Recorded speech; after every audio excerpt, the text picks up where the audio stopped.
és grande, exaltados teu doce nome, pelo amor, pela cruz, por teu filho Jesus, pois és santo, sim, és digno de louvor e de ser adorado. És bondoso, Pai querido, dentre todas as coisas tu és verdadeiro Senhor. Pois és santo, sim, és digno de louvor e de ser adorado. És bondoso, Pai querido, dentre todas as coisas tu és verdadeiro Senhor. Verdadeiro Senhor. Verdadeiro Senhor. Amados irmãos, a graça maravilhosa e a paz que excede todo entendimento do Senhor Jesus Cristo continue nos sustentando e nos guiando. Louvado seja Deus, porque estamos celebrando 63 anos de história da Igreja Presbiteriana da Madalena. Nós estamos muito felizes, porque são anos de vitórias, momentos especiais, alguns muito difíceis, mas em todo tempo e até aqui nos ajudou o Senhor. Portanto, celebramos a Deus juntos. Celebramos a Deus por essas portas abertas e sustentadas pelo Senhor da igreja. E eu convido você a juntos oferecermos culto, a adoração ao Deus que nos chamou e que tem nos sustentado todos os dias. Eu convido os irmãos a ficarem de pé, por favor. Convido cada um a fechar os seus olhos, elevar os seus pensamentos, direcionar sua mente a Deus, em gratidão, em adoração. Quem sabe falar com o Senhor aí na sua intimidade do quanto essa igreja faz parte da sua história, da sua vida, da sua família. Fale com Deus, meu querido. Ore a Deus. Ore a Deus. Louve-o pelo que Ele é. E hoje, em particular, louve-o pela Igreja Presbiteriana da Madalena.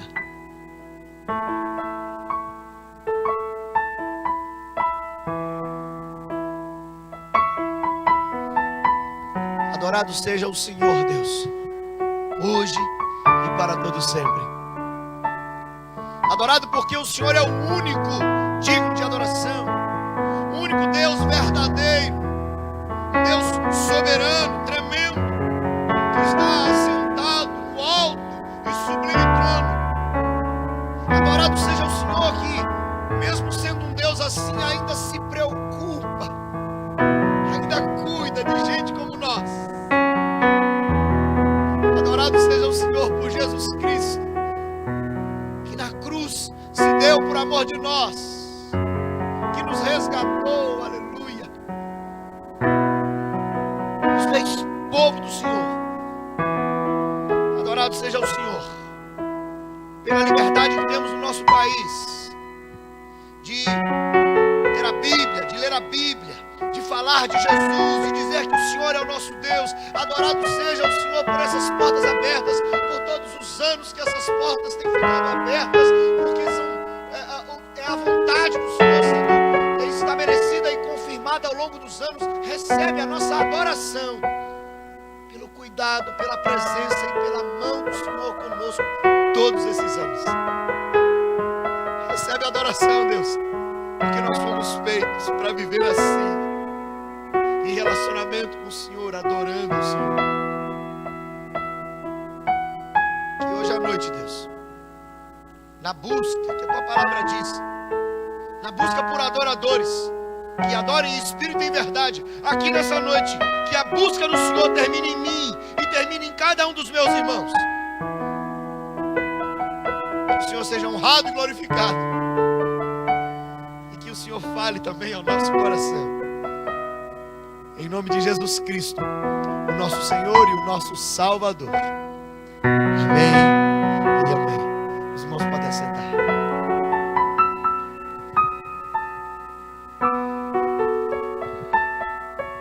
Graças e paz, meus irmãos. Convido a igreja agora a abrir a sua Bíblia no livro de Salmos, capítulo 66. Salmos 66. Iremos ler essa porção da palavra de Deus de forma alternada. Eu vou ler os versos ímpares e os irmãos lerão os versos pares. Amém? Aclamai a Deus toda a terra.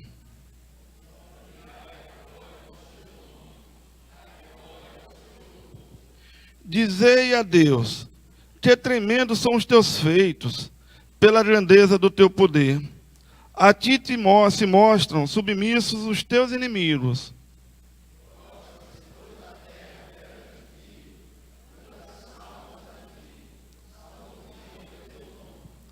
Vinde e vede as obras de Deus, tremendos feitos para com os filhos dos homens.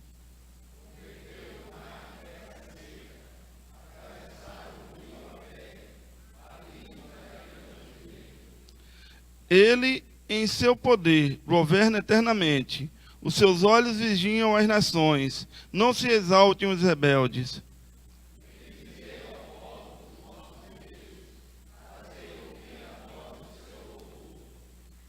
O que preserva com vida a nossa alma e não permite que nos resvalem aos pés.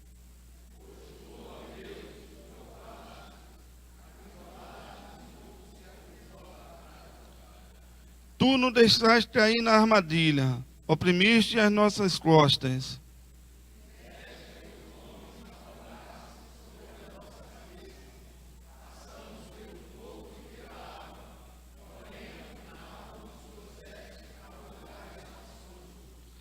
Entrarei na tua casa com holocaustos, pagar-te-ei os meus votos.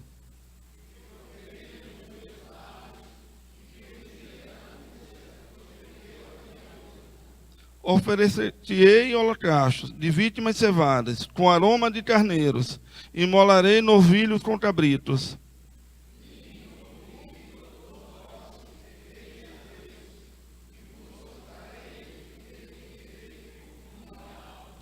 A ele clamei com a boca, com a língua o exaltei.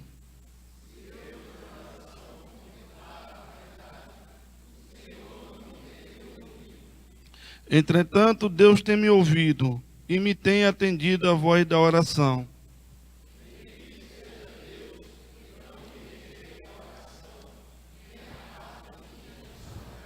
Amém.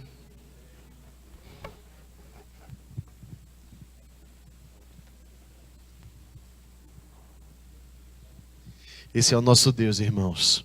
É o Deus que não rejeita a oração, nem aparta de nós a sua graça. É o Deus fiel.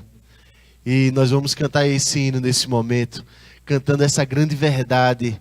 E na presença de Deus temos liberdade para adorá-lo. Então, mesmo sentados no seu lugar, adore a Ele, todo o seu coração e diga: Deus é fiel.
nesse mesmo espírito de adoração, de louvor ao nosso Deus, nós vamos ouvir o coral da Madalena.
Graças, paz, irmão.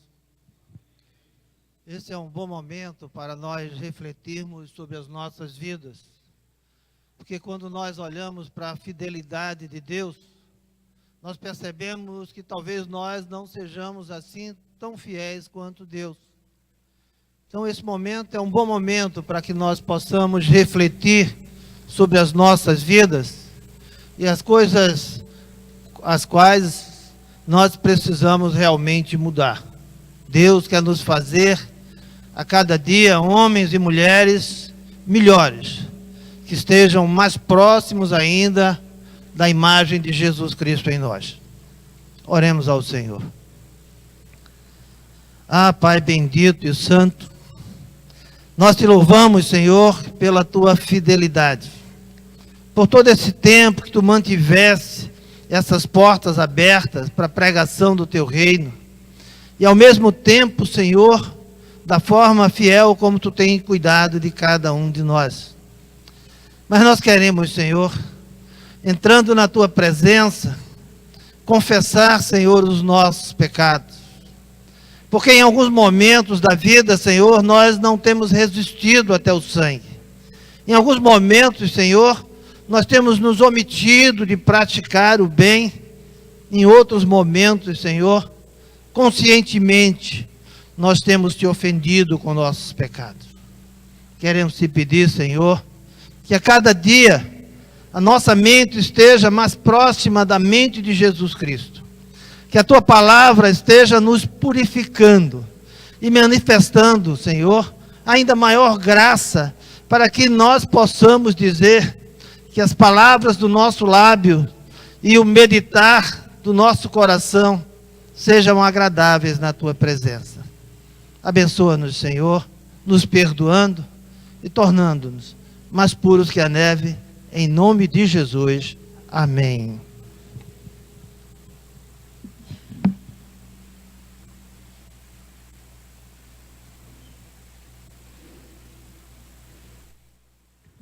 Convido os irmãos a ficarem de pé, por favor. Vou me aproximar mais aqui. Quando o Senhor nos escolheu-nos individualmente e fez-nos um só povo. Esse que está do seu lado também é alvo do amor do Senhor. Então, é a oportunidade de você cumprimentar esse amado de Deus aí, dá um abraço e fala: olha, que o Senhor continue te abençoando. Diga aí para ele que bom que você está aqui.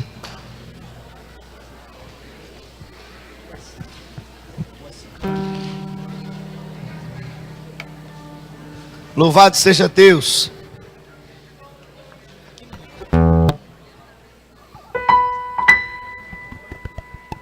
Ainda de pé, com alegria, vamos louvar ao Deus Santo, Deus tremendo, Deus Todo-Poderoso, o grande responsável por manter-nos firmes ao longo desses anos. Louvemos ao Deus Santo.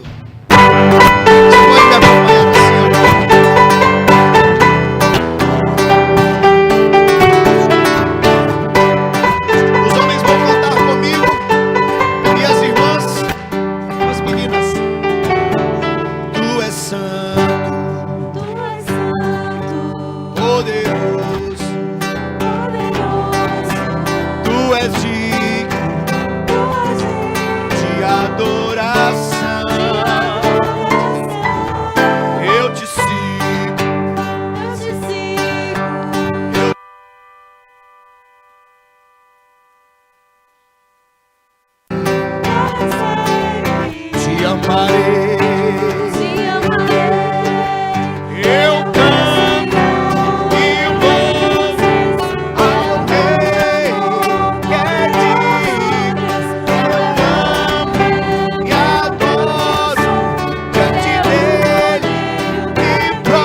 cantarei. Aleluia! Eu canto e louvo ao Rei que é digno. Eu amo e adoro diante dele me prostro. Eu canto e louvo ao Rei que é digno. Eu amo e adoro diante dele me prostro. Príncipe da paz, só por ele eu viverei. Vamos mais uma vez as nossas vozes assim, ó. Eu canto e louvo ao Rei que é digno. Eu amo e adoro diante dele me prostro. Eu canto e louvo ao Rei que é digno. Eu amo e adoro diante dele me prostro. Príncipe da paz, só por ele eu viverei. Aleluia! Príncipe da paz, só por ele eu viverei. Ele é o príncipe da paz. Príncipe da paz, só por ele eu viverei. Aleluia. Nós começamos a celebração dos 63 anos da nossa igreja ontem, de forma oficial, às 20 horas. Nós iniciamos com um tempo precioso, uma vigília de oração, que começou às 20 horas e terminou hoje, às 6 da manhã. E ontem eu fiz uma gravação por volta das 3 da manhã. Nós estávamos cantando e celebrando a Deus, agradecendo o que Ele é e o muito que Ele tem feito por nós. Fiz questão de gravar, hoje eu até enviei para os irmãos verem ouvirem pela internet a alegria, às 3 da manhã, enquanto nós louvávamos a Deus, o Deus das nossas vidas. E quando eu cheguei aqui, a turma deu risada, porque eles já esperavam eu chegar e escolher essa música. E a hora que eu falei, eles riram de mim. Nós vamos cantar: eu te agradeço, Deus, por se lembrar de mim e pelo seu amor. É o que nos sustenta e nos dá vida, porque Deus nunca desiste de nós. Então vamos celebrar a esse Deus, que é o Deus que nos ama e nos ama sempre.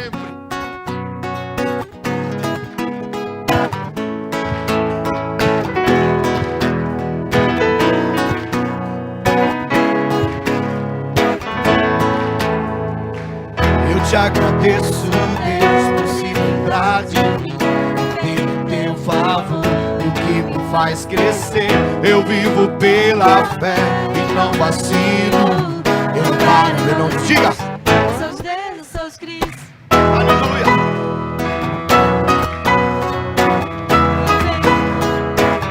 Mais uma vez eu te agradeço. Eu te agradeço, Deus, por se lembrar de mim, pelo teu favor, faz crescer. Eu vivo pela fé, não vacilo. Eu não paro, não desisto. Seus dedos, seus Cristo. Você mudou na minha história e fez o que ninguém podia imaginar. Aleluia. Isso é tudo. Só vivo pra você. Não sou do mundo, não. A honra, a glória, e o louvor ao nome do Senhor. Nas minhas mãos é pra dizer: aleluia. Em todos os momentos Deus se preocupa, Deus cuida de nós, inclusive naqueles mais difíceis, nos desertos da vida. Deus está conosco. Eu te agradeço. Diga: no deserto não me deixou morrer. E nem desanimar. Como aquela mãe que não desiste. Você não se esqueceu, você insiste. Você mudou a minha história. Ele nos tirou das trevas, nos tirou do inferno e nos trouxe pra sua presença. Só vivo pra você, não sou do mundo, não. A honra, a glória, a força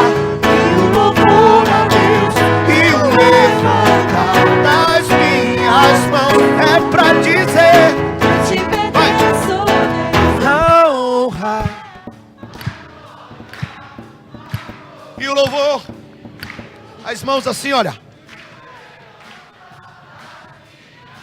É pra dizer a honra, a glória, a força e o louvor a Deus e o levantar das minhas mãos. É pra dizer Se pertenço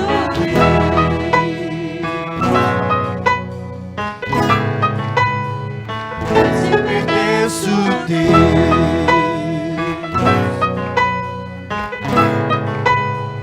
E te pertenço, Deus. Eu quero convidar os nossos irmãos, os diáconos aqui à frente, por favor. Nós vamos continuar louvando o Deus grande, reconhecendo que o Senhor é aquele que está acima de tudo e de todos. Não apenas dos deuses desse mundo, mas também acima dos nossos desafios, dos nossos problemas, porque o Senhor é aquele que pode todas as coisas.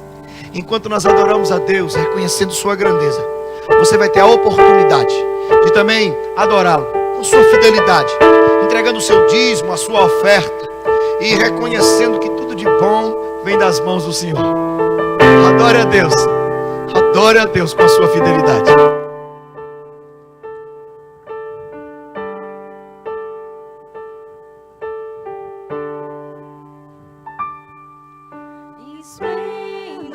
esplendoroso Reis, envolto em glória está, exulta em terra e céus, exulta em terra e céus,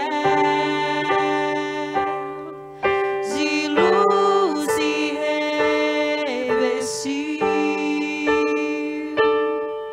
a escuridão fugiu, pois treme a sua voz, treme a sua voz. Adore ao Senhor.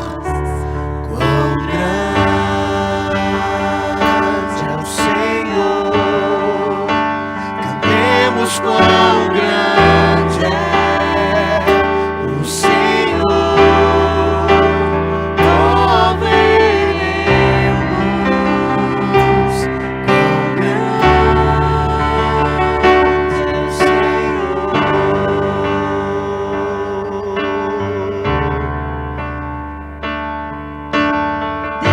Desde sempre é,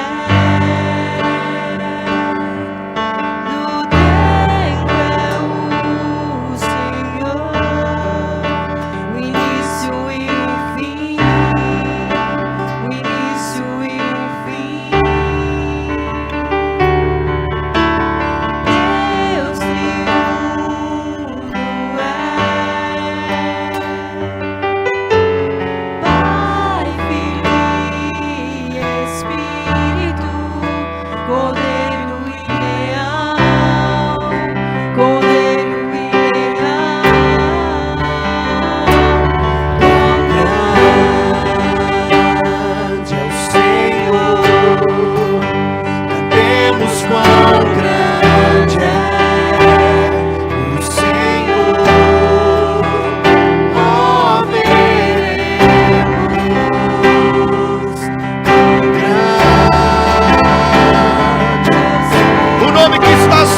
Erga sua voz, querido. Cantemos quão grande é o Senhor. Ó, veremos quão grande é o Senhor.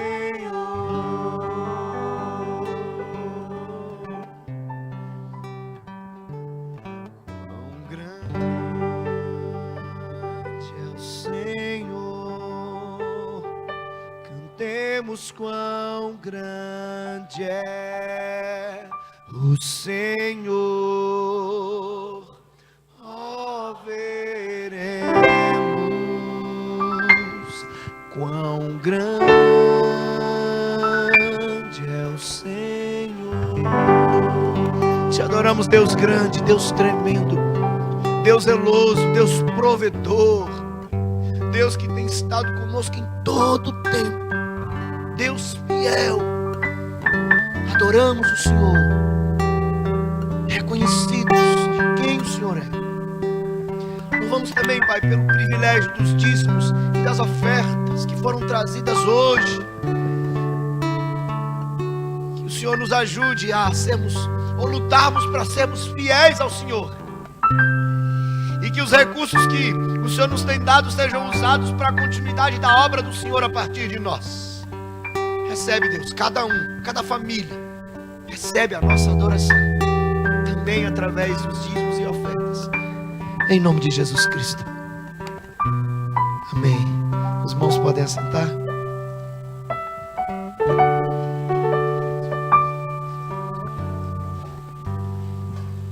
Vamos ainda fazer uma oração a Deus. Do nosso desejo de sermos aceitos por Ele. Vivemos sob sua direção e no centro da sua vontade. Que seja esse o desejo mais ardente do seu coração. Porque dizíamos ontem, o melhor lugar para se estar é no centro da vontade de Deus.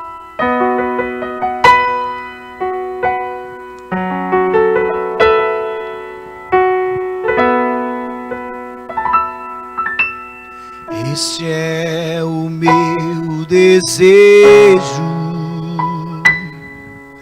honrar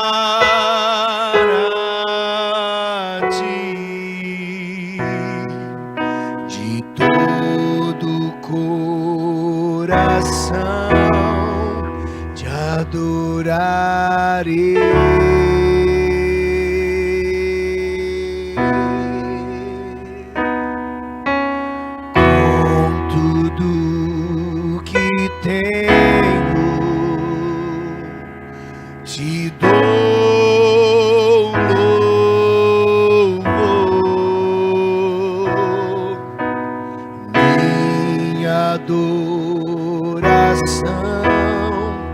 Está em Ti.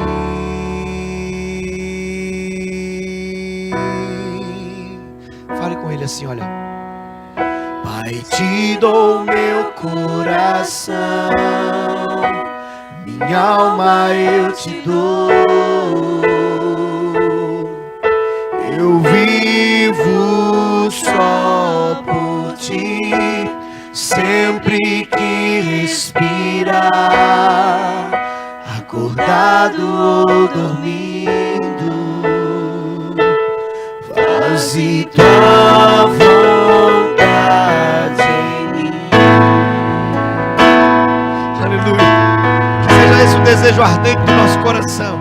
Vivemos a vontade do Senhor. Erga sua voz. Fale com o Senhor agora, vai.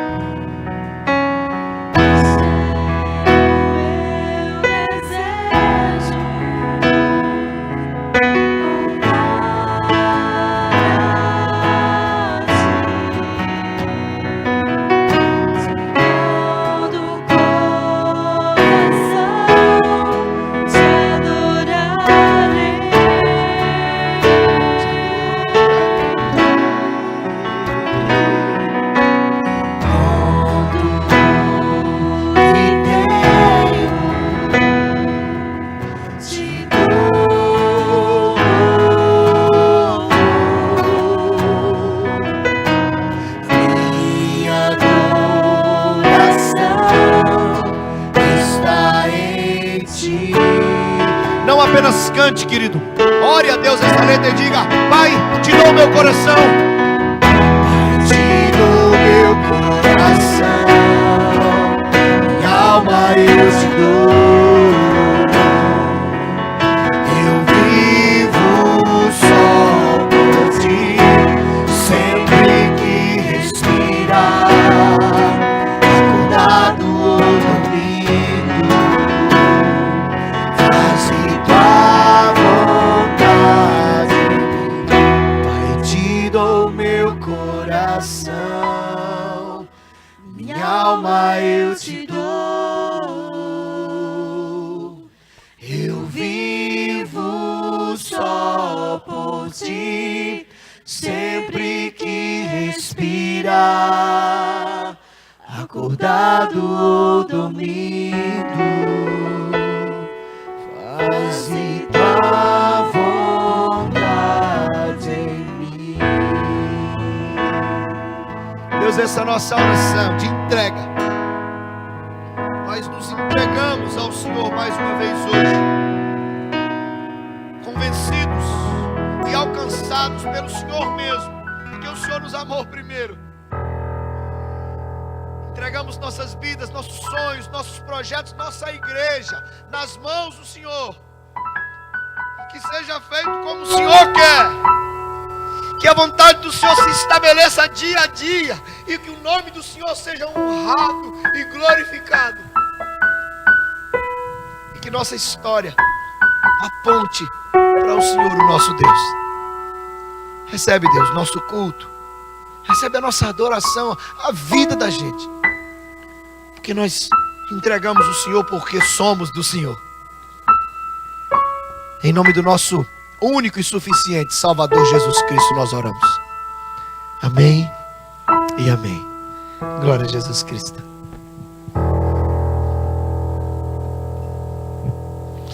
Celebramos 63 anos de vida da nossa igreja. Graças a Deus, porque ela, como já oramos e disse o pastor Marcelo, está de portas abertas, servindo ao povo, às pessoas, acolhendo aqueles que se encontram feridos e podendo continuar na adoração a Deus e na pregação do Evangelho da salvação de nosso Senhor Jesus Cristo. Seja esta a nossa missão sempre em primeiro lugar, que perseveremos sempre na presença do Senhor.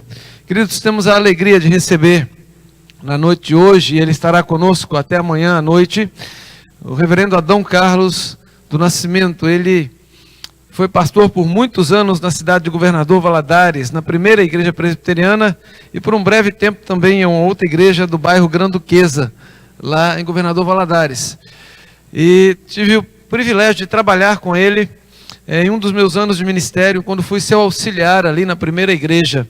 De lá também, de um dos trabalhos daquela igreja, veio o pastor Marcelo, que era um garoto, quando, num trabalho com crianças, garoto, naquela época, foi recebido na igreja, e hoje é pastor e exerce seu ministério. E inclusive acontece um encontro aqui que há muito tempo a gente queria, nós três no púlpito como pastores. É a primeira vez, eu acredito, que isso acontece. Nós três como pastores ordenados juntos num púlpito da igreja é a primeira vez. E é um grande prazer recebê-lo aqui. Ele hoje é diretor do Seminário Presbiteriano em Campinas, do Seminário Presbiteriano do Sul, o nosso aqui é o do Norte. Lá é o Seminário Presbiteriano do Sul, que está na cidade de Campinas, São Paulo. E preside esse seminário, eu dirijo o seminário já há, fizemos as contas, 13 anos. Já há 13 anos na direção do seminário. É membro da Academia Campinense de Letras, é um escritor e é um servo de Deus acima de tudo. Nós entregamos a ele agora a palavra para que ele traga ao nosso coração aquilo que Deus já tem colocado no coração dele para as nossas vidas. Reverendo Adão Carlos, é um prazer recebê-lo, tê-lo conosco. Deus o abençoe. As minhas primeiras palavras são para saudar a todos os irmãos, a todas as irmãs, desejando que a graça e a paz de nosso Senhor e Salvador Jesus Cristo esteja inundando todo o nosso ser. Que assim seja. Amém. Para mim é uma alegria muito grande estar aqui. eu posso até dizer que o meu coração transborda de alegria. Sou muito feliz de estar aqui com os irmãos. Vamos abrir a palavra de Deus. Evangelho escrito por João, capítulo 13, versículos 1 a 11. Eu tomo a liberdade de convidar os meus irmãos e as minhas irmãs para participarem desta leitura. De que forma? Eu farei a leitura dos versículos ímpares e os irmãos dos versículos pares, com exceção do último versículo citado, que é o 11, que será lido por todos nós. Convido todos a se pôr em pé para lermos a palavra do Senhor, que diz o seguinte: ora, antes da festa da Páscoa, sabendo Jesus que era chegada a sua hora de passar deste mundo para o Pai, tendo amado os seus que estavam no mundo, amou-os até o fim.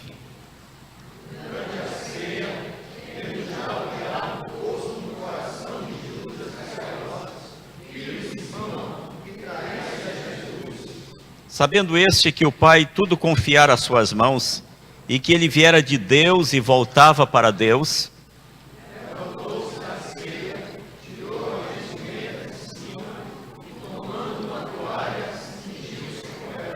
depois deitou água na bacia e passou a lavar os pés aos discípulos e a enxugar-los com a toalha com que estava cingido.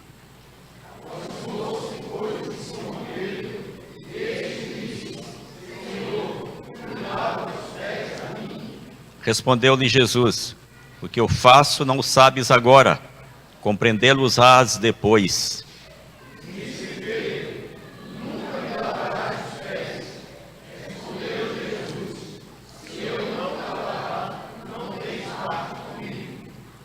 Então Pedro lhe pediu: Senhor, não somente os pés, mas também as mãos e a cabeça.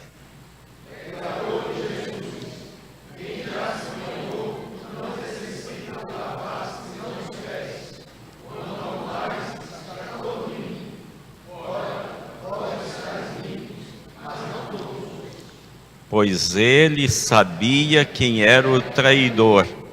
Foi por isso que disse: nem todos estáis limpos. Vamos orar. Bendito Deus, esta casa é tua.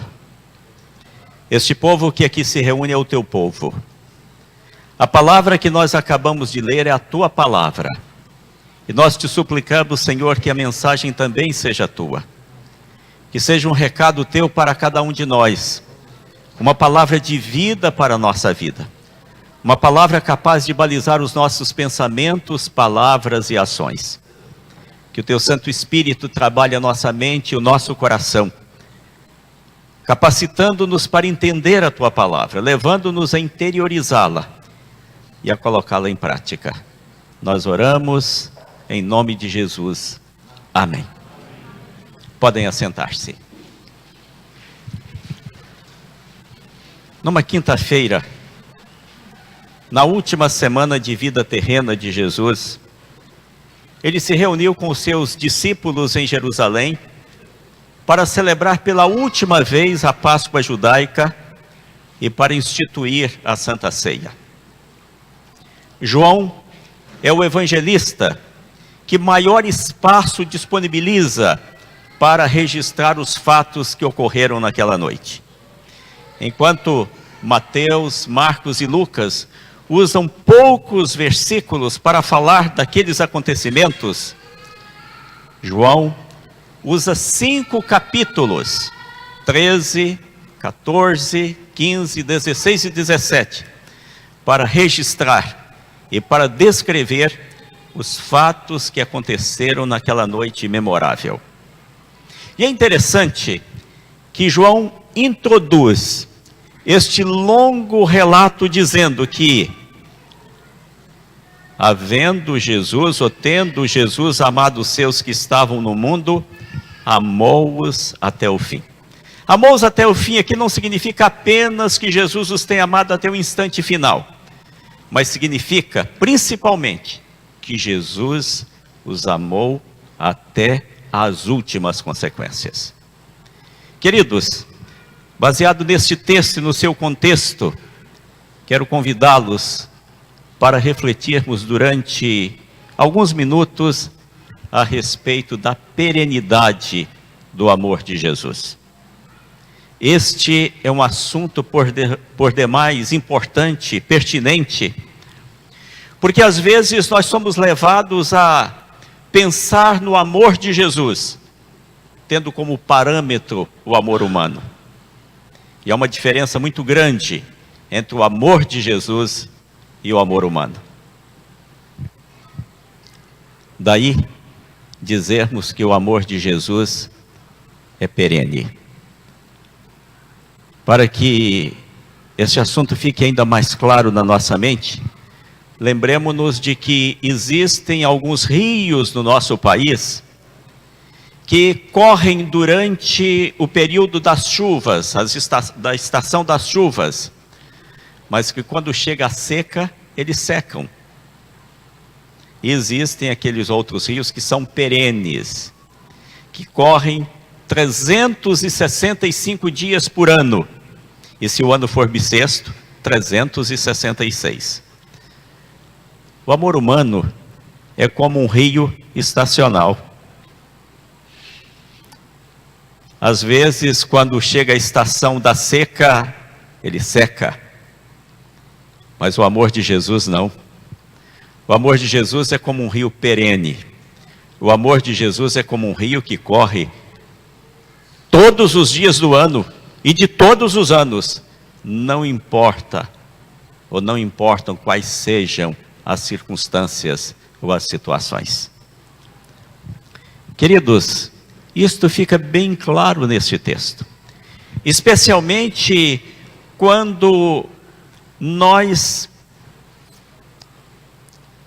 olhamos os lugares ocupados por pelo menos 3 apóstolos na mesa do banquete daquela celebração da Páscoa. Aquilo ali fica claro, que o amor de Jesus é de fato um amor perene. Mas antes de apontarmos esses lugares, lembremos-nos que os costumes daquela época eram bem diferentes dos costumes da nossa época. Por exemplo, aqui está uma mesa.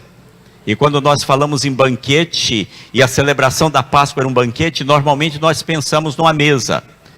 Só que na época de Jesus, não se usava esse tipo de mesa. Aliás, no dia a dia as pessoas não tomavam as suas refeições assentadas em volta de uma mesa como costumamos fazer.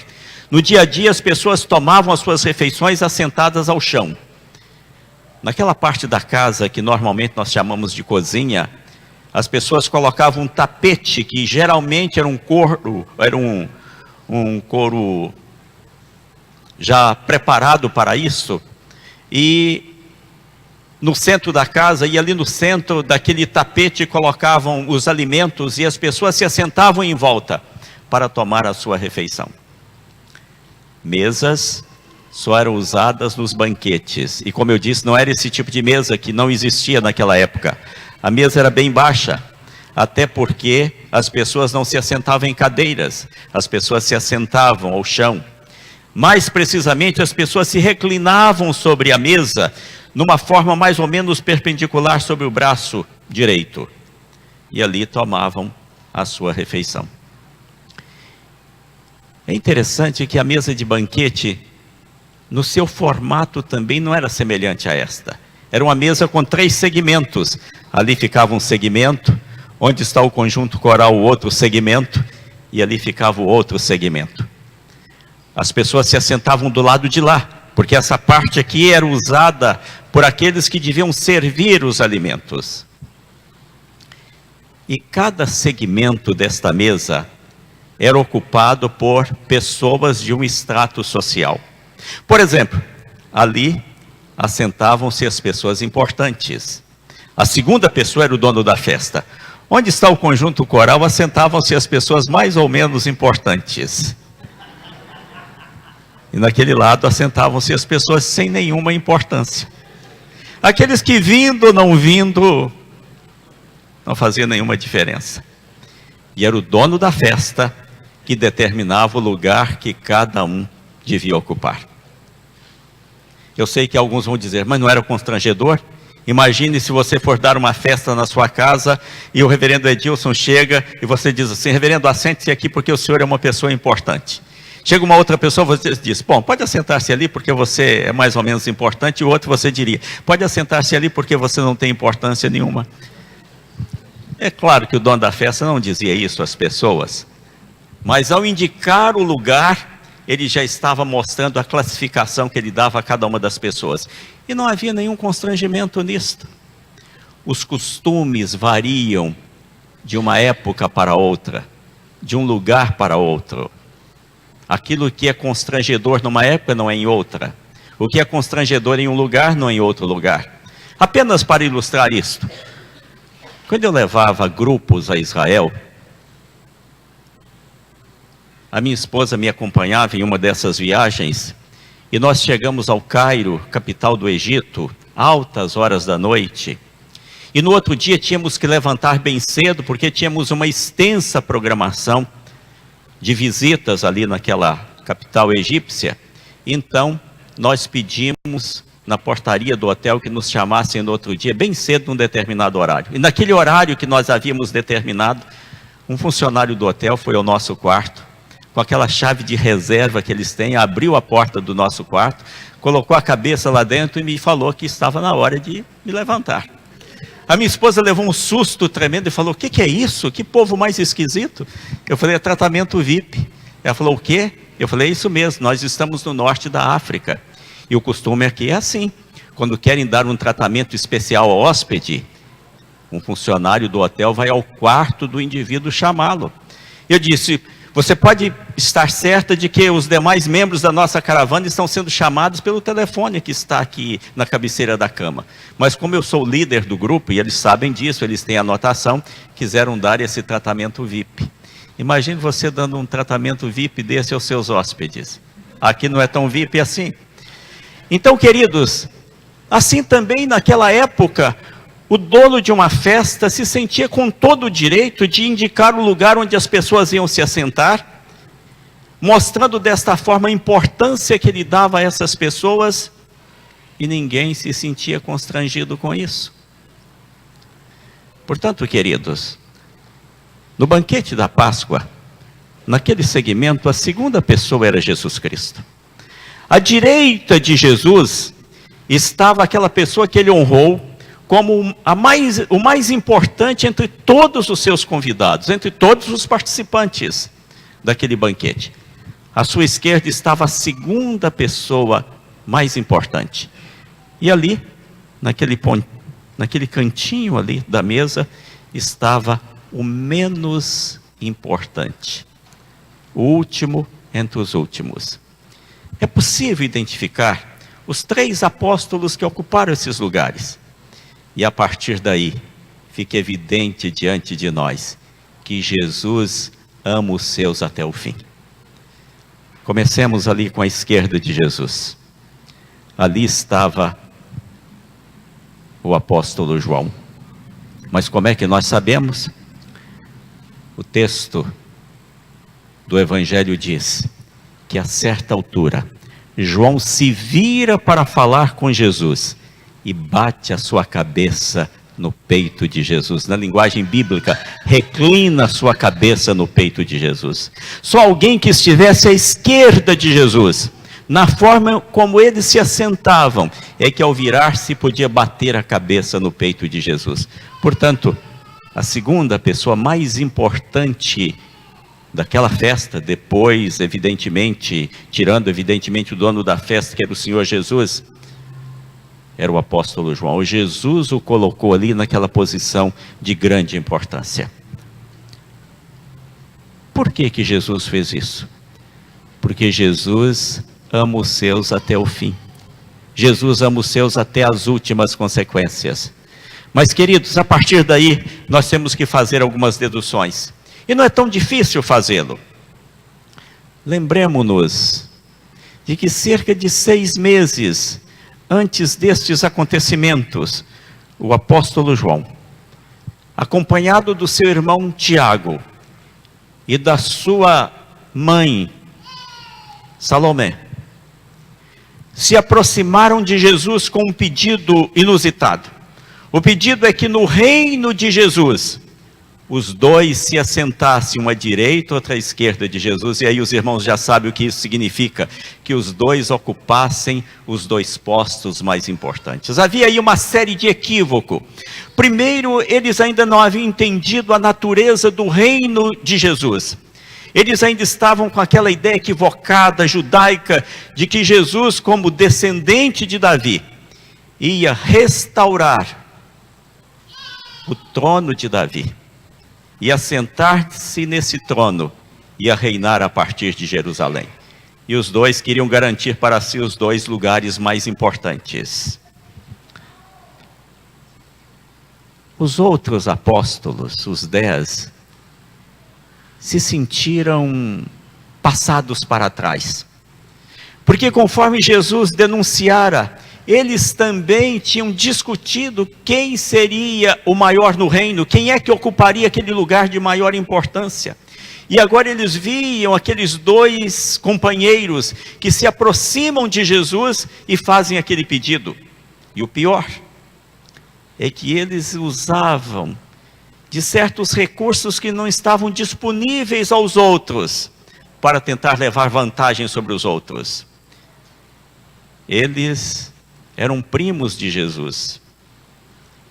Eles eram filho de uma irmã de Maria, mãe de Jesus.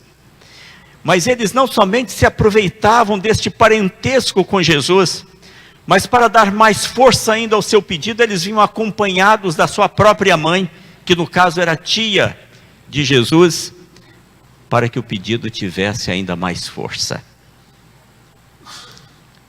Os 10 não somente se sentiram passados para trás, mas também começaram algum tipo de movimento contra aqueles dois irmãos. No início, talvez, uma discriminação, e depois também até algum tipo de hostilidade. Para os 10, Tiago e João eram dois oportunistas, eram dois homens antiéticos, eram pessoas capazes de se aproveitarem de uma situação para levar vantagem sobre os demais companheiros. Tiago era um tipo mais rude, lidou bem com essa situação, mas João era muito sensível e deve ter ficado tremendamente abatido com tudo aquilo. Mas agora Jesus o coloca ali, para ser honrado, para ter a sua autoestima elevada. É como se Jesus estivesse dizendo: João, os seus companheiros pensam que você é um homem antiético, mas eu sei quem é você. Você é o meu discípulo amado. Queridos, isso deve ter tocado profundamente o coração do apóstolo João. Isso deve ter significado muito para ele. E isto também significa muito para nós. Isto mostra, entre outras coisas, que o amor de Jesus abrange todas as áreas da nossa vida. Que Jesus está interessado no nosso bem-estar completo e não apenas na nossa vida espiritual. Há alguns anos, aliás, para ser mais preciso, há vários anos ou há muitos anos, fez sucesso uma música cantada por Gilberto Gil, que diz algo mais ou menos assim: olha lá, vai passando a procissão, se arrastando como cobra pelo chão. Eles vivem penando aqui na terra, esperando o que Jesus prometeu. É que Jesus prometeu vida melhor para quem vive penando neste sertão, mas só depois de entregar o corpo ao chão. Isso é uma tremenda mentira. E o pior é que nós acabamos acreditando nela, ou nos unindo a ele nessa forma de pensar. Nós pensamos que o bom mesmo da vida com Jesus só vem depois de partirmos desta vida. Queridos, a verdade é outra. A verdade está descrita no hino 102 do nosso hinário: depois que Cristo me salvou, em céu o mundo se tornou. Até no meio do sofrer, eu tenho paz no meu viver. Por quê? Porque Jesus ama os seus até o fim. Porque Jesus ama os seus até as últimas consequências. Porque Jesus cuida da nossa vida como um todo. Porque Jesus está interessado na nossa vida, no nosso bem-estar total. É por isso, queridos, que ao passarmos por situações tão difíceis, tão complicadas, o Senhor nos manda um alento que nos reconforta, que nos refaz. O Senhor cuida de nós de tal maneira que ao chegarmos lá na frente e olharmos para trás, nós falamos: passei por tudo isto e parece que nem era eu. É que o Senhor nos coloca ali do seu lado, do lado do seu coração, estende a sua mão sobre os nossos ombros e cuida de nós. O pior é que às vezes nós chamamos isto de por coincidência, ou às vezes por acaso. Que coisa triste essa nossa forma de agir. Você certamente já passou por essa situação, não é verdade? Uma situação difícil, e o Senhor manda o alento, e você consegue superar situações que talvez você pensasse não suportar. Como você está aí, eu estou aqui, eu tenho oportunidade de falar da minha experiência e que agora você não tem oportunidade de falar da sua, então deixa eu contar a minha experiência. Eu pastoreava a primeira igreja presbiteriana de Governador Valadares. Aliás, eu estava começando o meu pastorado naquela igreja. E o conselho da igreja havia aprovado um regulamento para casamentos. E esse regulamento dizia que se a noiva estivesse grávida, não se poderia fazer o casamento no templo. Um rapaz, membro da igreja, estava noivo, o casamento marcado, chega ao meu conhecimento que a noiva estava grávida. Nós tínhamos uma reunião de oração às 6 horas da manhã. Após a reunião de oração, eu chamei a mãe do noivo que estava ali presente e perguntei a ela se aquilo era verdade. Ela falou: infelizmente é. Eu disse: por favor, diga ao seu filho para me procurar imediatamente, porque nesse caso eu não posso fazer o casamento dele, porque o regulamento aprovado pelo conselho não permite fazê-lo. E fui para minha casa tomar o café, que eu tinha que voltar depois para atender no gabinete pastoral. Tomei o café sozinho, a minha esposa e os meus filhos estavam viajando. Quando terminei de tomar o café, alguém apertou a campainha da minha casa. Abri a porta e aquele rapaz entrou transtornado. Era um rapaz bem desajustado, mas ele estava irreconhecível. E ele começou a me agredir verbalmente. Aos gritos, aos xingos, aos palavrões. E eu percebi que a intenção dele ia além. Ele não queria apenas me agredir verbalmente, ele queria me agredir também fisicamente. Ele esperava que eu tivesse algum tipo de reação, mas eu fiquei paralisado diante daquela situação. E depois de 10 ou 15 minutos, que eu não consigo precisar bem, ele saiu e foi embora. Fechei a porta, assentei no sofá ao lado da porta e fiquei ali cabisbaixo, meio perdido, depois de ter ouvido tantas agressões, tantos xingos, tantos palavrões. Eu não sabia o que fazer. Também não sei quanto tempo eu estava naquela situação, naquela posição, quando alguém aperta a campainha, e eu pensei: é ele de novo. Aí, antes de abrir a porta, eu fui observar quem era. Não era ele. Era uma senhora da igreja, uma senhora já idosa, uma senhora muito dócil. Eu abri a porta, ela entrou e disse: reverendo, desculpe vir à sua casa nessa hora da manhã, sem telefonar, sem avisar para o senhor, mas eu passava aqui pela sua rua e resolvi passar aqui para lhe dizer algumas coisas. Eu falei: pois não, irmã, sente-se. Ela falou: reverendo, eu passei aqui para falar com o senhor que o senhor está sendo uma bênção na nossa igreja. Desde o dia que o senhor colocou seus pés aqui, a nossa igreja começou a mudar. A nossa igreja não é mais a mesma, a nossa igreja agora é outra igreja. E se aquele rapaz ficou 10 ou 15 minutos me agredindo verbalmente, Aquela senhora ficou o dobro do tempo falando coisas tão agradáveis. E depois disse: eu quero fazer uma oração com o senhor. Eu quero agradecer a Deus a vida do senhor. Despediu-se, foi-se embora. E eu fui tranquilamente para o gabinete pastoral, dar o expediente e atender as pessoas. Parece que nem era eu. Coincidência? Não, não é coincidência. Esse Jesus que nos ama até as últimas consequências. Esse Jesus que cuida de nós. Esse Jesus que está interessado na nossa vida como um todo. João sentiu isso muito bem. Eu senti isso e você certamente já sentiu e certamente vai sentir em outras ocasiões. Jesus ama os seus até o fim, até as últimas consequências, até o ponto mais distante em que ele pode chegar. Mas deixemos o apóstolo João ali. Está tão agradável ficar ao lado de Jesus e olhemos agora para aquele segmento. Ali estão aqueles que não têm importância nenhuma. Quanto mais para a ponta da mesa, menor a importância. E o último, entre os últimos, na ponta daquela mesa, é o apóstolo Pedro. Novamente os irmãos vão me perguntar: mas como é que nós sabemos? Não é muito difícil descobrir isto.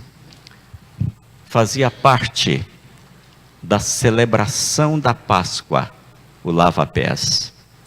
Começava-se a lavar os pés dos mais importantes, passava-se para os mais ou menos importantes, e terminava ali, naqueles que não tinham nenhuma importância, mas todos tinham os seus pés lavados. Jesus lava os pés de todos, chega até o apóstolo Pedro. Pedro protesta, não quer que Jesus lhe lave os pés. Jesus diz: olha, se eu não lhe lavar os pés, você não tem parte comigo. Pedro então aceita. Jesus lava os pés de Pedro e volta para o seu lugar. Não lavou os pés de ninguém mais. Isso deixa claro que Pedro ocupava aquele lugar, o último lugar. E os meus irmãos vão me perguntar: mas por quê que Jesus colocou Pedro ali? Por amor. Porque Jesus ama os seus até o fim. Mas a partir daí nós temos que fazer algumas deduções. E não é muito difícil entender isto. Enquanto João é colocado ali para ser honrado, Pedro é colocado ali para ser disciplinado. Por amor. O que estava acontecendo? 2 meses antes desses acontecimentos, Jesus estava lá no norte da Palestina, lá na Galileia, quando ele reúne os seus e comunica-lhes que eles, mais uma vez, iriam a Jerusalém para celebrar a Páscoa. Jesus diz: só que agora vai ser diferente. Desta vez, eu serei preso, serei julgado e serei condenado. E isso significava também ser morto e crucificado. E aí que Pedro toma a palavra e diz que Jesus não devia fazer aquilo. E Jesus reage de forma dura com Pedro, dizendo: arreda, Satanás, porque cogitas das coisas dos homens e não das coisas de Deus. Irmãos, a linguagem ali é muito clássica. Eu prefiro pensar na forma como aquilo deve ter acontecido. Eu imagino que aconteceu mais ou menos assim. Jesus expõe toda aquela situação para os 12 e Pedro se levanta e fala assim: o senhor está ficando doido? Onde é que o senhor está com a cabeça? Se o senhor sabe que vai lhe acontecer tudo isso lá em Jerusalém, por que o senhor vai para lá? Tira isso da sua cabeça. Pedro havia se tornado tão arrogante a ponto de se julgar em condições de dar conselho a Jesus, de apontar caminho a Jesus, mas não para por aí.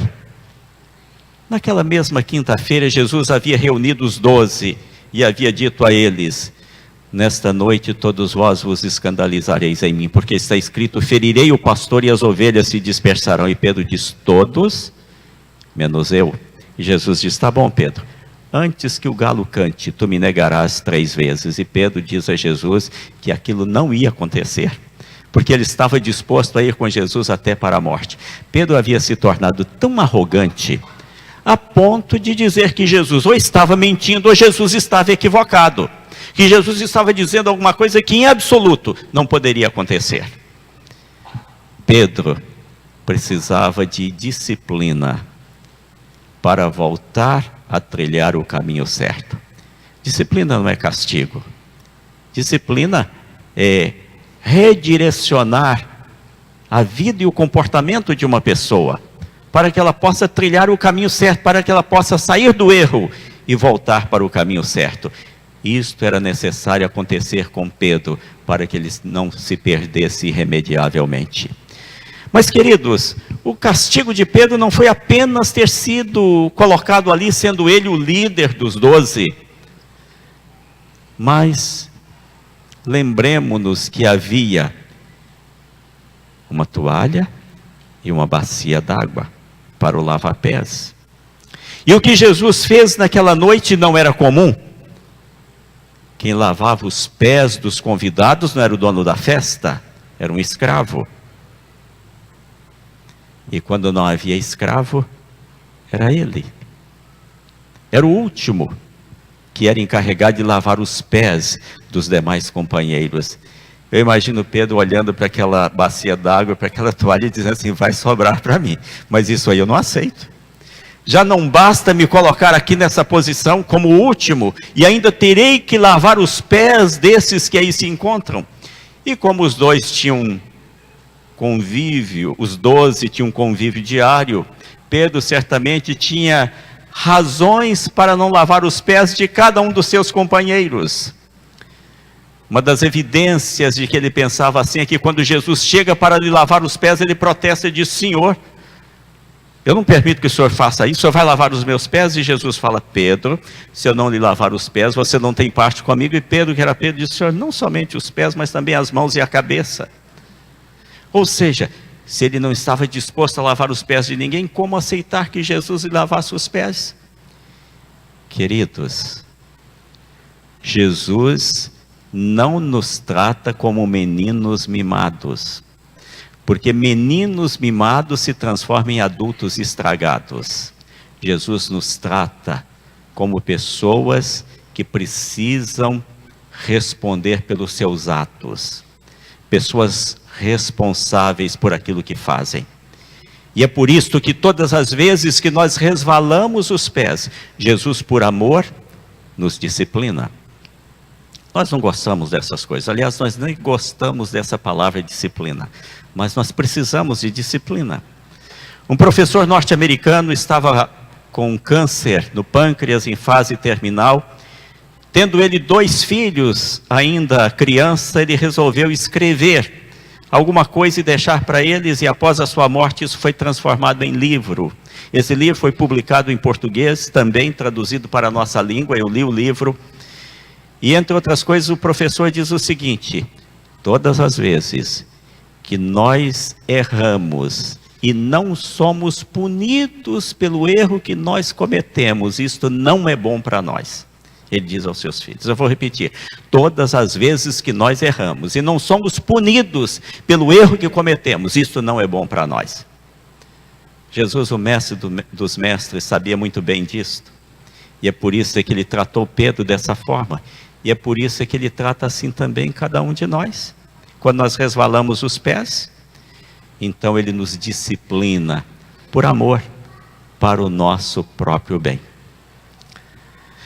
Você certamente já esteve assentado algumas vezes ali ao lado de Jesus, à esquerda de Jesus. Mas eu lhe pergunto, você também já esteve assentado ali? No lugar de Pedro? Na cadeira de Pedro? É claro que já esteve. Eu já estive ali algumas vezes. É agradável? Não, não é agradável. Mas é necessário para o nosso próprio bem. Deixa eu lhes contar de uma das minhas experiências, já que eu falei de uma experiência à esquerda de Jesus, deixa eu lhes contar também uma experiência ali naquele lado. 1987, Eu ainda era pastor da primeira igreja presbiteriana de Governador Valadares. Naquele ano foi inaugurado naquela cidade uma emissora de televisão.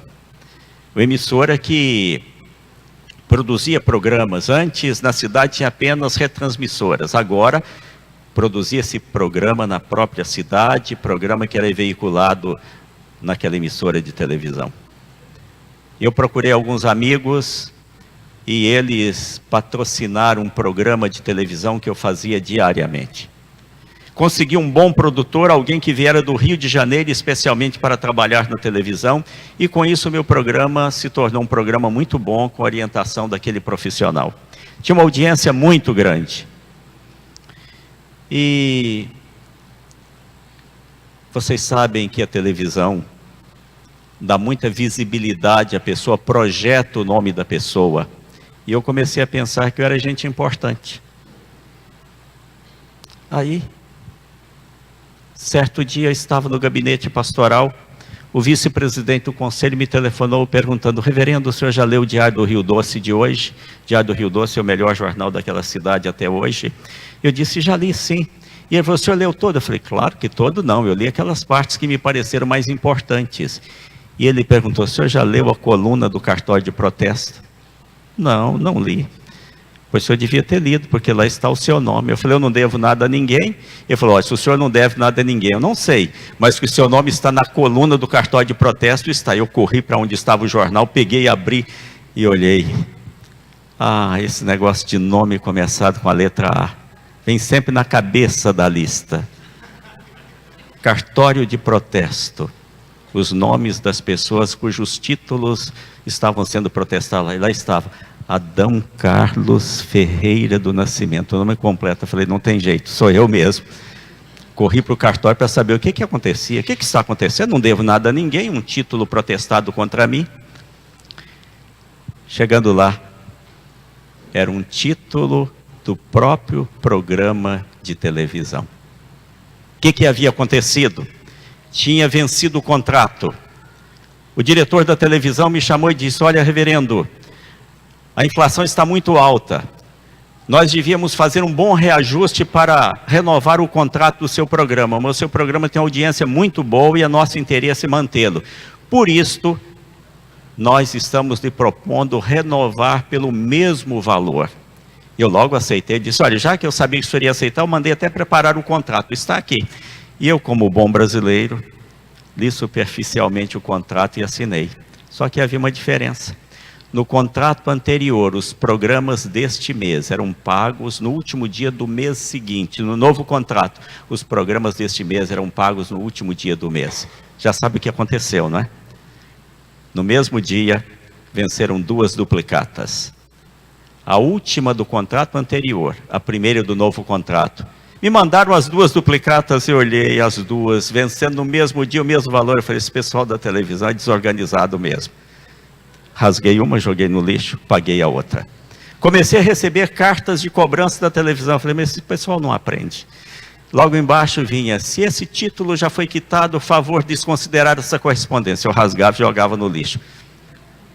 Os meses foram se passando.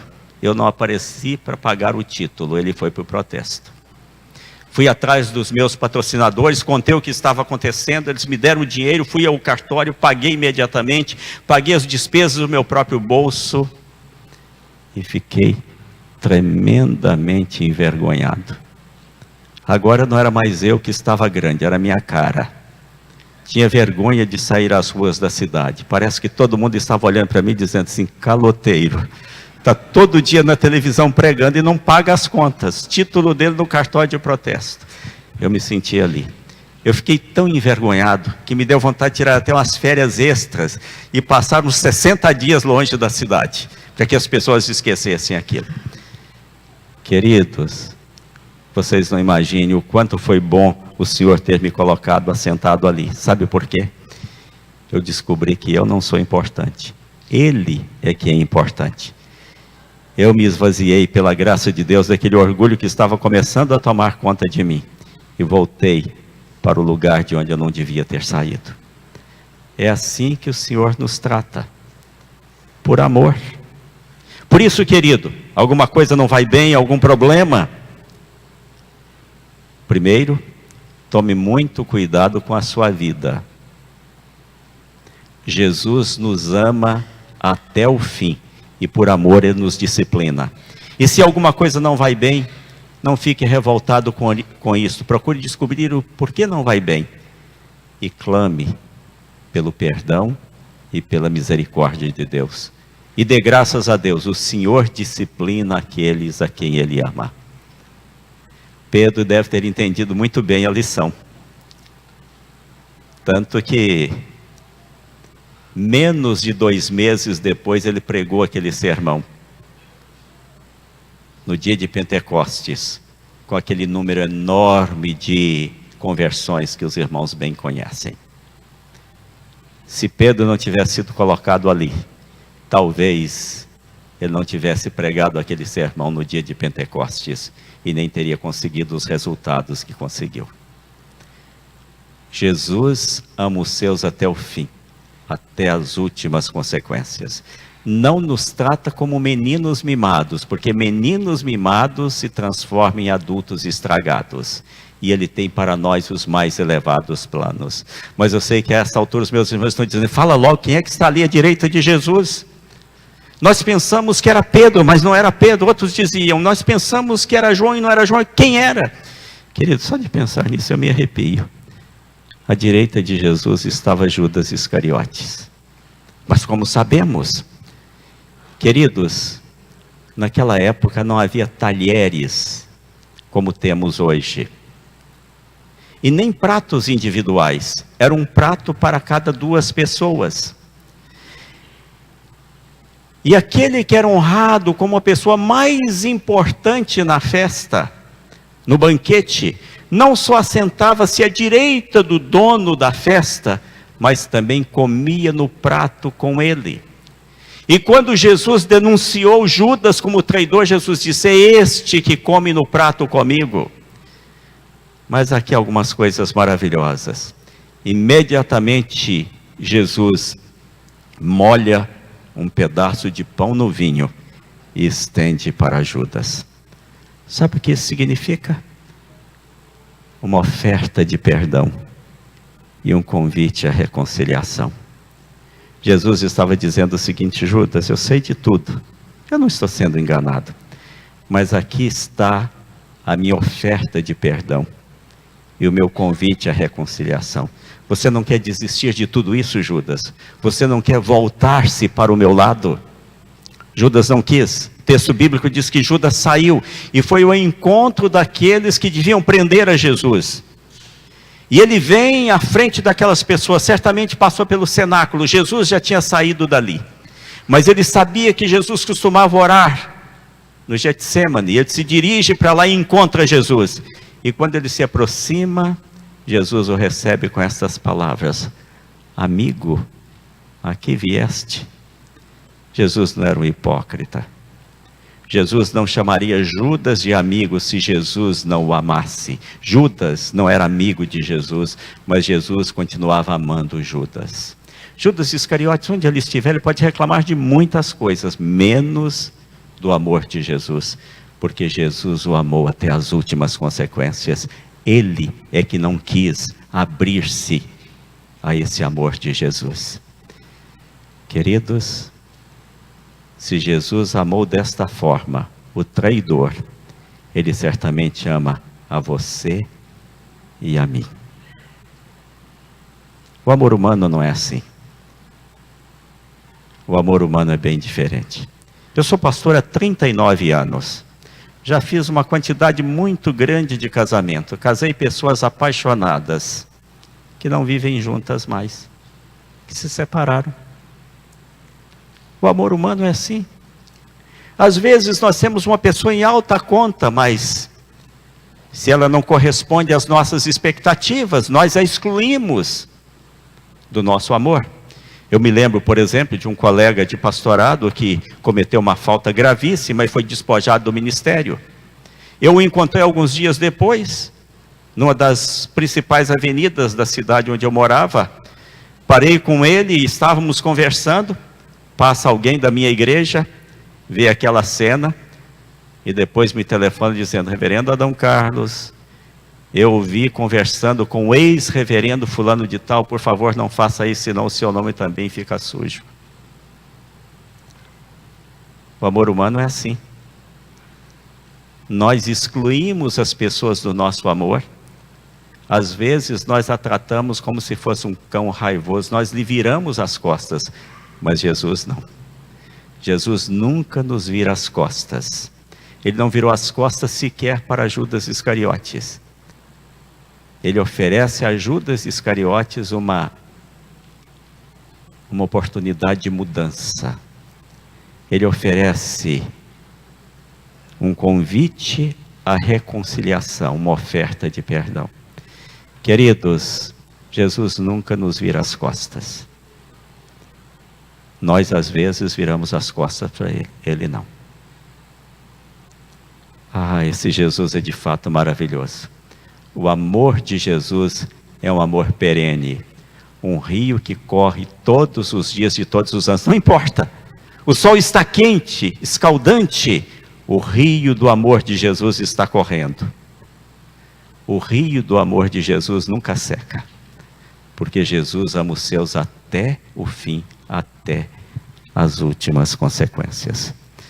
Mas eu tenho que terminar. Tem um relógio ali na minha frente, o ponteiro dele não para, o tempo não para. Então, para concluir, eu queria fazer isto contando-lhes uma história de amor. Depois de falar tanto sobre esse imensurável amor de Jesus, tenho que contar uma história de amor. O pastor que me contou essa história disse testemunha ocular dos fatos. Isso aconteceu no internato de um colégio adventista que fica na região metropolitana de Campinas, em São Paulo, onde eu moro. É um colégio que ainda hoje tem alunos internos. No passado, o número de alunos internos era muito maior.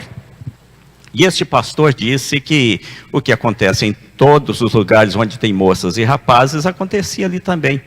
Moças se apaixonam por rapazes, rapazes se apaixonam por moças. Só que, neste caso, a moça era muito bonita, uma das mais bonitas do colégio, e o rapaz era muito feio. Tão feio que ele não teve nem coragem de se declarar para a moça. Mas ele ousou contar isso para alguns amigos, e nós já passamos pelos bancos escolares, a gente sabe como é menino de escola.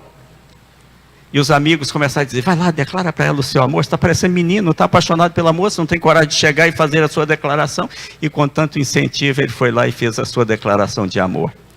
Olhou bem para ele e disse assim: você não costuma se olhar no espelho? Você acha que eu iria namorar uma pessoa como você? Vai procurar a sua turma. Ele ficou tremendamente humilhado com essa situação.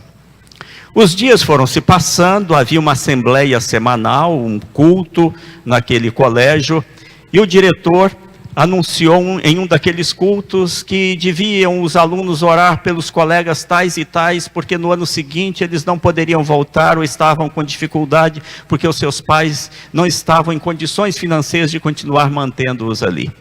Naquela lista estava o nome daquela moça. Terminou-se o ano, todos saíram de férias, chega o início do novo ano, os alunos voltam e a moça voltou. Quem não voltou foi o rapaz. Quando acontece isso, as pessoas começam a perguntar: e o fulano, sabe notícia de fulano? O que aconteceu que ele não voltou? Ninguém sabia. Passou-se aquele ano e no ano seguinte aí o rapaz volta. E agora ele vai para a mesma sala daquela moça. Porque ele estava um ano na frente dela. Na época da declaração de amor, ele fazia o segundo ano do ensino médio, ela fazia o primeiro.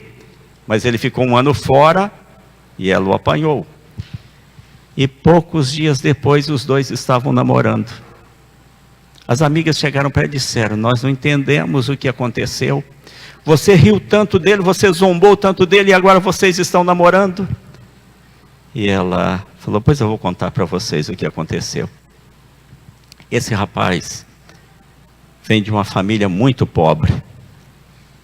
mas o sonho dele era fazer o ensino médio aqui neste colégio. Por isso ele começou a economizar, colocando o dinheiro numa caderneta de poupança.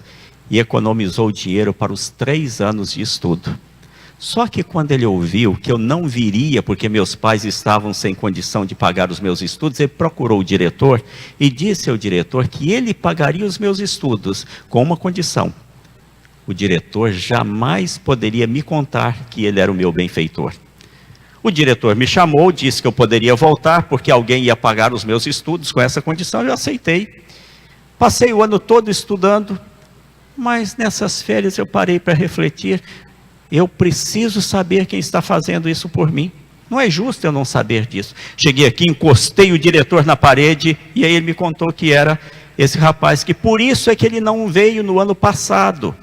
Porque o dinheiro que ele tinha para pagar os estudos dele, estava pagando os meus. Ele foi trabalhar para ganhar o dinheiro para pagar os estudos dele este ano. E aí as colegas falaram: então você é uma vendida, né? Está namorando com ele porque ele pagou os seus estudos. Ela falou: nada disso. Estou namorando com ele porque eu estou apaixonada por ele. Vocês acham que eu poderia não amar a quem me ama tanto? Ele demonstrou o quanto ele me ama. E vocês acham que eu poderia não amar a quem me ama tanto? Queridos, como é que nós podemos não amar a esse Jesus que nos ama tanto? Esse Jesus que morreu pregado em uma cruz para nos dar salvação e vida eterna. Esse Jesus que mudou a nossa vida, que mudou o nosso destino aqui na eternidade. Esse Jesus que naqueles momentos difíceis Ele nos coloca ali do lado dele e cuida de nós. Esse Jesus que nos disciplina para não nos perdermos. Esse Jesus que nunca nos vira as costas, mesmo que o mundo inteiro nos vire as costas. Ele continua nos mostrando, nos estendendo o pão molhado no vinho. Como é que a gente pode não amar a quem nos ama tanto? Algumas pessoas acham que o meu negócio é ser diretor de seminário.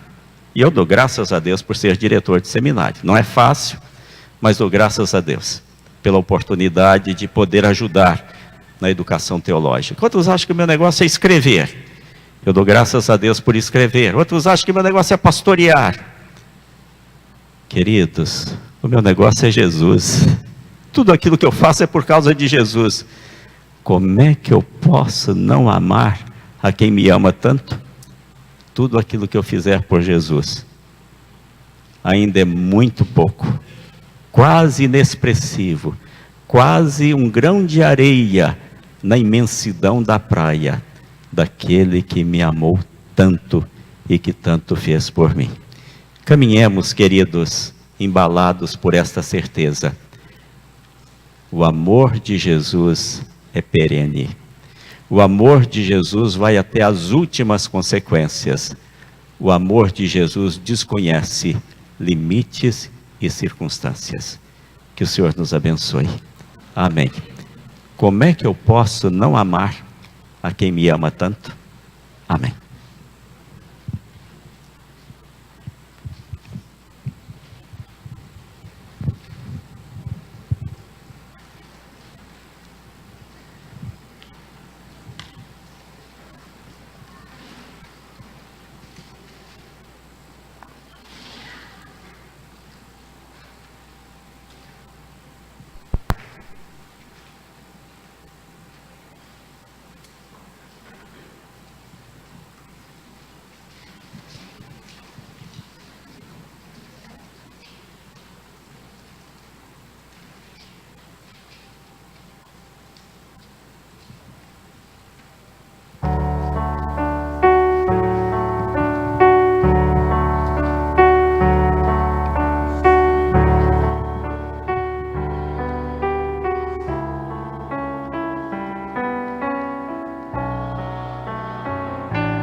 Queridos, que grande alegria estarmos encerrando na noite de hoje este culto ao nosso Deus de adoração, ao nome do Senhor das nossas vidas. Lembrando que depois que terminarmos aqui, nós vamos aqui atrás ao nosso espaço de comunhão para cantarmos o parabéns à igreja, temos um momento agradável juntos ali na presença do Senhor também. Nós retornamos amanhã às 9 da manhã para o nosso primeiro culto do dia na presença do Senhor, nosso culto coletivo, onde também teremos a comunhão, a mesa da comunhão, e em seguida, amanhã, após o culto, a abertura da nossa escola dominical, a retomada das nossas aulas, agora nesse ano de 2014, nós estaremos apresentando os relatórios da pesquisa que foi feita, as novas classes, ou as classes que estarão funcionando também, o departamento infantil estará realizando as suas matrículas, e assim nós damos início amanhã nas atividades de aniversário, de escola dominical da nossa igreja. Amanhã à noite, às 18 horas, nós voltamos para o nosso último culto neste final de semana, em gratidão ao nosso Deus pela vida de nossa igreja, seus 63 anos. Eu quero agradecer àqueles que estão conosco, que nos visitaram, os irmãos da congregação, que vieram lá de bairro dos Estados, estão conosco, que Deus os abençoe. Outros visitantes também que estão entre nós, sejam muito bem-vindos, Deus os abençoe, e não deixem de ir aqui atrás para participar conosco deste momento. Também anunciar que nós temos, Reverendo Adão Carlos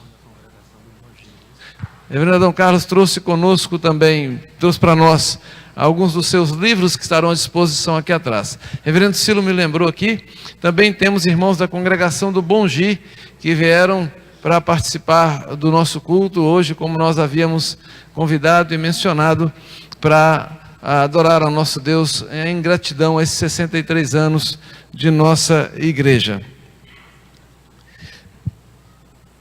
Saulo, nós vamos nos colocar de pé, portanto, e vamos receber a bênção. O reverendo Adão Carlos irá impetrar a bênção sobre nós. Só para poder identificar rapidamente, o pessoal da congregação do bairro dos Estados que está aí, levanta a mão assim. Olha que turma boa. Deus abençoe vocês. Nossos irmãos da congregação do Bom Gi, que estão também. É isso, tem a turma está aqui na frente. Deus abençoe vocês também. Nós somos uma igreja só. Ainda temos o nosso trabalho em Itapissuma, além dos outros trabalhos que nós apoiamos como igreja, como campo missionário também. Reverendo Dom Carlos, por favor, petre a bênção. Depois nós encerraremos com a bênção cantada e dirigida pelo nosso grupo. Que a graça de nosso Senhor e Salvador Jesus Cristo, o amor de Deus, nosso Pai, a comunhão, a orientação e a direção do Espírito Santo sejam sobre vós, irmãos, e sobre todo o povo de Deus espalhado pela superfície da terra, hoje e sempre. Amém.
Nunca faltem na vida da gente.